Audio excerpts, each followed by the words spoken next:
오늘은 지난번에 이어가지고 지난번에는 자비심은 어떻게 일어날까요에 대한 어떤 이야기를 했어요. 불교에 있어 가지고서 큰 두 바퀴가 있는데 하나가 자비심이죠. 하나가 뭐죠? 지혜입니다. 지혜. 지혜의 종교, 자비심의 종교죠. 지혜와 자비심을 길러서 해탈한다, 이제 이런 것 아니겠습니까? 오늘은 지혜는 어떻게 일어날까요에 대해서 한번 생각해 봤습니다. 여러분, 이 반야신경 매일 하잖아요. 오늘도 했죠? 마하, 반야, 바라, 밀다, 신경. 반야신경이라고 줄여서 이야기합니다만은 반야신경에 대한 것을 가지고서 이야기를 갖다가 멋지게 한번 할 수 있으면 정말 좋겠다 생각을 합니다만은 여기서 빤야입니다. 빤야신경, 마하, 반야, 바라밀. 대지혜죠. 이것은 태양과도 같은 지혜입니다.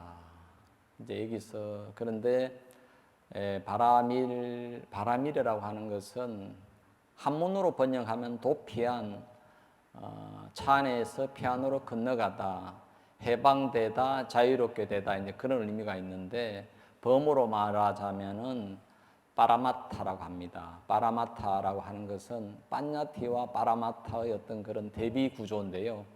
빤야티라고 하는 것은 형상입니다.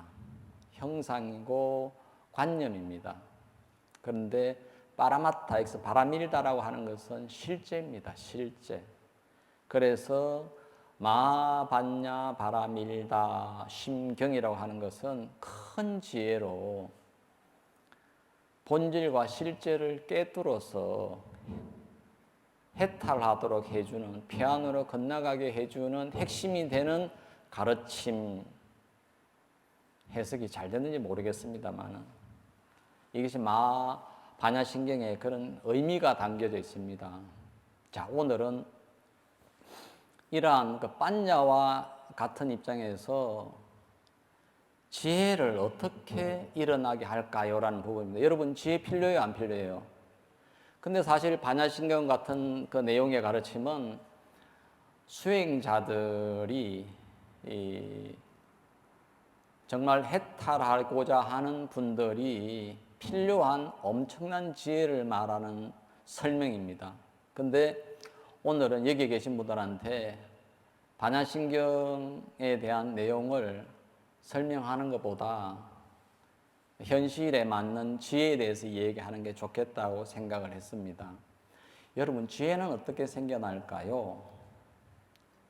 중국 불교의 핵심되는 불교가 선불교라 그랬습니다. 그래서 선이라고 하는 것은 정말 이 오늘날 서양, 유럽, 미국에서 핵심적인 어떤 화두처럼 떠오르고 있어요. 마치 불교의 본질을 말하는 것 같아요. 젠 불교, 선불교, 막 그럽니다. 그럼 선은 무엇일까요? 우리 경전에서 선이라고 하는 것은 사유수, 정려 이렇게 번역을 합니다. 다시 말해서 무슨 말이냐면은 선한다라고 하는 것은 선방에서 스님들이 선한다고 하죠. 그러잖아요. 선불교다 그러잖아요. 선불교는 8세기, 9세기, 10세기에 중국 불교의 황금기를 맞이했던 기라성 같은 어떤 고성들이 나타나셔가지고서 선풍을 뒤날렸습니다. 근데 그 당시 왜 그분들이 선풍을 더 날렸냐고 하면은 중국 불교 역사에 있어가지고서 얼마나 많은 불교가 혼탁한 사회를 만드는데 일조했는지 모릅니다. 그래서 황제가 바뀔 적마다 폐불들이 일어나고 그랬어요. 그 폐불들에 보면은 막 환속했던 스님들 숫자가 26만 그럽니다. 5세기, 7세기, 10세기 막 이런 데 막 일어나고 합니다. 그런데 도대체 그 당시에 선인들이 얼마나 많았으면은 26만을 갖다가 환속을 시키고 절 3,000개를 갖다가 없애버리고 했습니다. 왜 그랬을까요? 그랬는데 살아남은 불교가 있으니 선불교였습니다. 그럼 선은 무엇일까? 좀 뭔가 좀 본질적이지 않은 것들은 군더더기 되는 것은 다 빼버리고 불교 본래의 모습으로 돌아가자 해가지고서 그럼 불교 본래의 본질이 뭐냐 해가지고서 그래서 심지어 불당조차 없애버렸어요. 이름을 법당이라 바꿨어요. 그런 어떠한 운동이 선불교인데 그럼 여기서 선은 무엇이냐라고 했을 적에 선이라고 하는 것은 조금 전에 정려 사유소라고 했는데 깊이 사유하는 것입니다. 하물며 불교의 핵심에 있어 가지고서 어떻게 지혜를 개발합니까? 라고 했을 적에 깊이 사유합니다 라고 했습니다. 자, 그러면 우리가 살아갈 적에 우리가 사는 이 21세기 현실에서 어떻게 지혜를 개발해야 될까요? 라고 묻습니다. 그러면은 여러분들은 어떻게 지혜를 개발하겠어요? 불교 종교의 특징이 있다면은 깊은 사색의 종교입니다. 그래서 오늘 오신 우리 불자님들께서 여기 계신 분들이 반드시 행복 해탈해야 된다는 어떤 목적 속에 있다면은 오늘 배움은 지혜를 개발하는 데 있어 가지고 필요한 것은 정사유입니다. 올바른 사유입니다. 두 번째는 뭘까요? 깊은 사유입니다. 무엇에 대해서요? 우리가 살아가는 과정에서 우리들이 만나게 되는 어떤 문제의식들이 있어 없어요? 나의 문제의식들이 있을 거예요. 그렇죠? 자기 문제의식에 대해서 그 문제의식을 가지고 그리고 직면하고 그리고 깊이 사유하는 겁니다. 불교 법회에 오고 법문을 듣고 불교를 공부해 가는데 자기 삶을 직면하지 않고 깊은 사유를 못 배웠다 그러면은 너무너무 아쉬울 것 같아요. 여기 계신 분들이 스님처럼 어떻게 절집에 가서 명상하고 수행할 수 있어 없어요? 없잖아요. 여기 있는 분들은 뭘 해결해야 돼요? 자기 문제를 해결해야 된다고. 그렇죠? 그러면은 불교의 가르침을 따라야 된다고. 어떻게? 정사유를 따라야 된다고. 그 다음에 깊은 사유를 해야 된다고. 동감하시죠? 자, 그런데 일반 중생들은 자기 문제의식을 가지느냐 안 가지느냐 이 부분이다고. 두 번째, 직면하느냐 직면하지 않느냐 이 문제라고. 그리고 깊이 사유하느냐 깊이 사유하지 않느냐 이런 문제예요. 여러분 한번 이렇게 한번 돌이켜 보세요.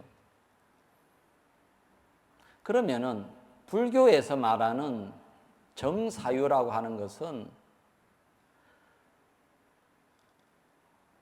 경전에서는 그렇게 말합니다. 이치에 맞는 사유인가? 이치에 맞지 않는 사유인가? 이것이 불교에서는 정사유냐 정사유 아니냐라고 구분합니다. 여러분들께서 사유를 할 적에 이치에 맞는 사유를 하느냐 이치에 맞지 않는 사유를 하느냐 말입니다. 그리고 그것은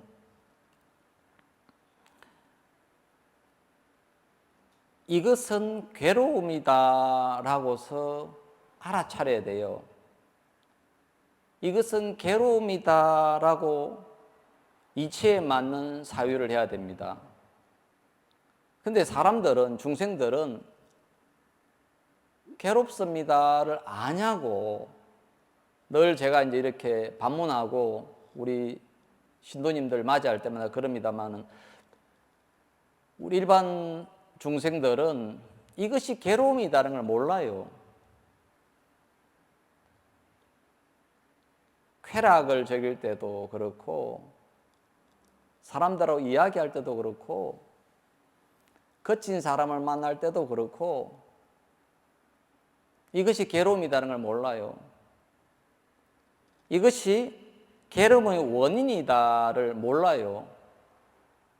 술을 먹고 담배를 피우고 잠을 잤게 되고 음식을 과식하고 이것이 괴로움의 원인이다를 알까 모를까요? 잘 몰라요. 이것이 괴로움의 소멸이다. 이것이 괴로움의 소멸로 이끄는 길이다. 이런 부분을 갖다가 일반 사람들은 잘 모릅니다. 그래서 정사유는 이것이 괴로움이었구나, 이것이 괴로움의 소멸로 가는 조건이었구나를 갖다가 아는 그것을 정사유라고 합니다. 이것이 불교에서 말하는 정사유입니다. 자, 약간 본질을 좀 벗어났는지는 모르겠습니다만은 그래서 여기 계신 분들이 여러분들이 행복해지고 싶지 않겠습니까? 그렇죠? 그렇다면은 여러분들이 지혜가 있어야 된다고. 불교에서는 이럽니다. 여러분 피난처가 어디예요? 한번 물어보고 싶습니다. 여러분 피난처가 어디예요? 여러분 피난처가 만약에 지구가 멸망한다든지 만약에 뭐 인생이 괴롭다든지 그래도 여러분 피난처가 어디예요? 나는 피난처가 어딜까요? 이 사바 세계에서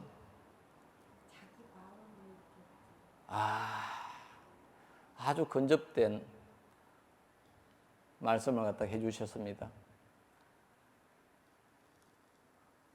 붓다 사라낭 가차미, 담마 사라낭 가차미, 쌍가 사라낭 가차미라고 합니다.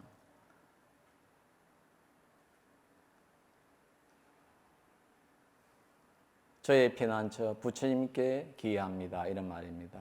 저의 피난처 담마 가르침에 기회합니다. 저희 피난처 성가 상가 집단에 기회합니다 말입니다. 여러분들께서 피난처가 있다면은 무엇에 피난해야 된다고요?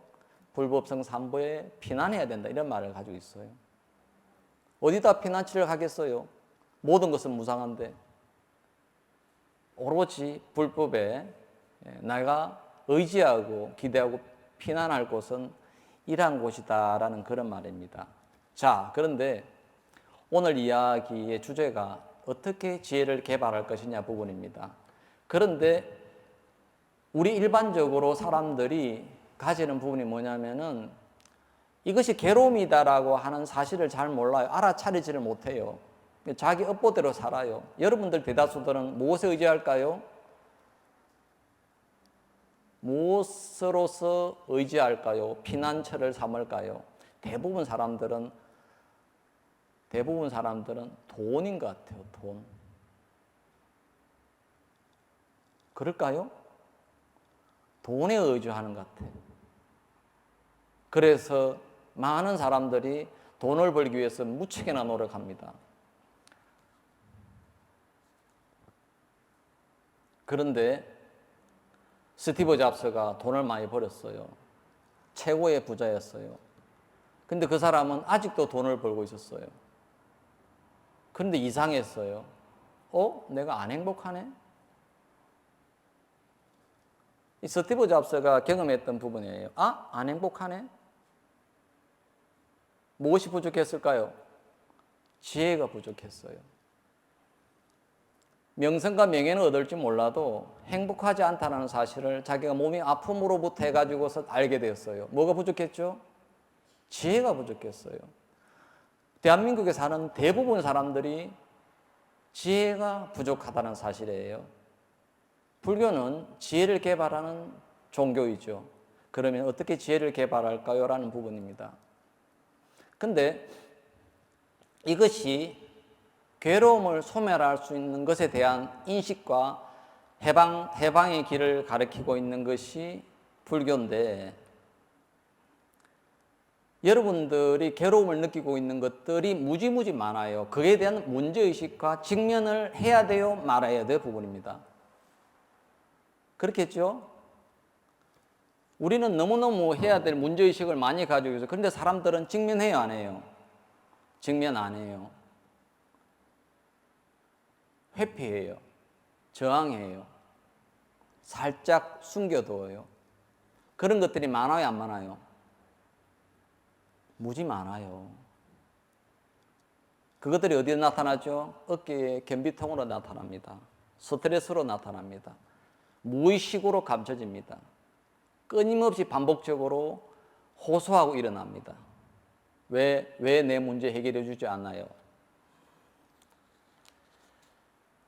근데 제 사례를 들어주는 게 좋겠네.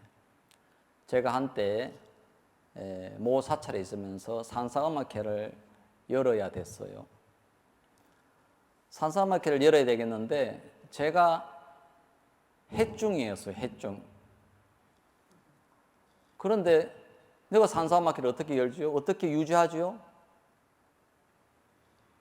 상당히 피곤하고 문제에 직면했어요. 근데 산사음악회를 열지 말까요?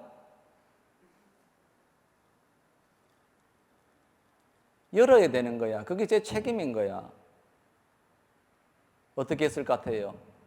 직면했습니다. 산사음악회를 열도록 해야 되겠다. 무엇이 문제냐? 돈이 문제다. 어떻게 그럼 이걸 해결하지? 어떻게 해서 산사음악회를 멋지게 열지 고민했습니다. 자, 그러고 난 다음에 편안하게 컴퓨터 앞에 앉았습니다. 그리고 컴퓨터 서핑을 시작했습니다. 어디 돈 줄 데 없나 싶어가지고. 그래가지고서 어떻게 했을 것 같아요? 문화체육관광부의 기사를 보게 되더라고. 김명건 장관이 했던 기사가 있더라고. 어떻게 했을 것 같아요? 그 다음날 바로 전화를 했습니다. 문화체육관광부 총무실에다가 이런 제도가 있습니까? 그 다음날 제가 찾아갔습니다. 그 다음날 사업 보고서를 갖다가 써 올렸습니다. 그러고 나서 문화체육관광부로부터 돈을 받기 시작했습니다. 이런 것들을 경험을 해요. 다시 말해서 뭐냐면은 직면하면은 되는데 일반 사람들이 직면하려 하느냐 부분이라고. 이 단어 속에는 무수한 메시지가 전하고 있습니다. 무수한 메시지가 있습니다. 그 다음에 오늘 지혜를 어떻게 개발하느냐라고 이야기했는데 핵심이 뭐냐면은 정사유하고 그 다음에 깊이 사색하는 겁니다. 깊이 사유하는 겁니다. 이런 이야기들을 갖다가 우리 모두에게 일어나는 이야기입니다. 여러분들이 가지고 있는 어떤 문제의식을 직면하고 깊이 사유합니다. 깊이 사유하면 뭔 일이 일어날까요? 지혜가 일어납니다. 참으로 미묘하고 오묘하고 희유하다 할 정도가 됩니다. 깊이 사유하면 됩니다. 여기 직장인들이 있지 않습니까? 직장인들이 직장 일이 있어가지고 문제의식이 있죠. 해결해야 될 과제가 있죠. 그런데 그것을 가지고서 직면하고 그것을 깊이 사유하면 길이 나와야 안 나와요? 나옵니다. 이 사실을 함께 공유하고 싶어요.